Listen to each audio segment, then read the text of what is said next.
Makna berkata uf kepada orang tua.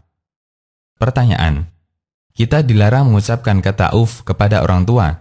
Apa maksudnya? Terima kasih. Jawaban: Bismillah, wassalatu wassalamu ala rasulillah, wa ba'du. Ada 3 ayat yang menyebutkan kata uf dalam Al-Quran. Kita sebutkan. Pertama, ayat terkait perintah untuk berbuat baik kepada orang tua. Allah Subhanahu wa Ta'ala berfirman, yang artinya, Tuhanmu telah memerintahkan supaya kamu jangan menyembah selain Dia, dan hendaklah kamu berbuat baik pada ibu bapakmu dengan sebaik-baiknya. Jika salah seorang di antara keduanya atau kedua-duanya sampai berumur lanjut dalam pemeliharaanmu, maka sekali-kali janganlah kamu mengatakan kepada keduanya perkataan uf, dan janganlah kamu membentak mereka, dan ucapkanlah kepada mereka perkataan yang mulia.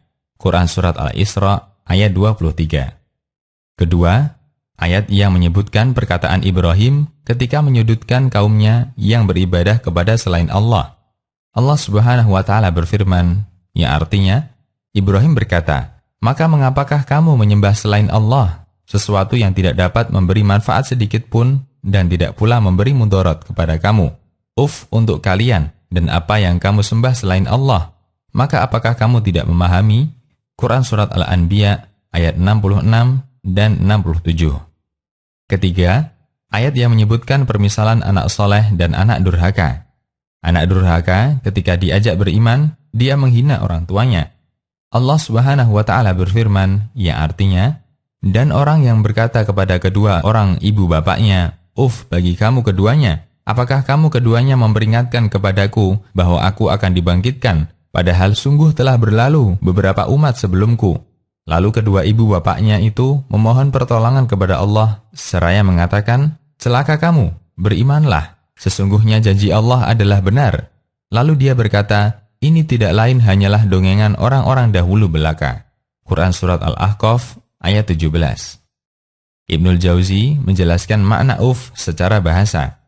Beliau menyebutkan ada 5 pendapat, dan semuanya merujuk pada satu makna, yaitu sesuatu yang remeh. 1. Kotoran kuku. Ini merupakan pendapat Al-Khalil Al-Farahidi. 2. Kotoran telinga. Ini pendapat Al-Asma'i. 3. Potongan kuku. Ini pendapat Sa'lab. 4. Uf dari kata al-afaf, dan kata al-afaf dalam bahasa Arab artinya sedikit, sehingga kata uf artinya meremehkan atau menganggap kecil. Ini pendapat Al-Anbari. 5. Uf artinya benda ringan yang ada di tanah seperti kerikil atau ranting. Ini pendapat Ibnu Faris. Selanjutnya, Ibnul Jauzi juga menyebutkan keterangan gurunya Abu Mansur. Makna uf adalah tidak enak dirasa, berkeluh kesah. Tafsir Zadul Masir. Kaitannya dengan interaksi anak dengan orang tua, Allah memberikan 2 larangan. 1. Jangan berkata uf. 2. Jangan membentak. Dan uf lebih ringan daripada membentak. Dengan merujuk makna bahasa, uf untuk orang tua berarti mengucapkan kalimat buruk paling rendah yang tidak disukai orang tua. Ibnu Katsir dalam tafsirnya menjelaskan surat Al-Isra ayat 23. Jangan berkata buruk kepada kedua orang tua, sampai pun kata uf yang merupakan kata buruk yang paling rendah tingkatannya. Tafsir Ibnu Katsir. Demikian, Allahu a'lam.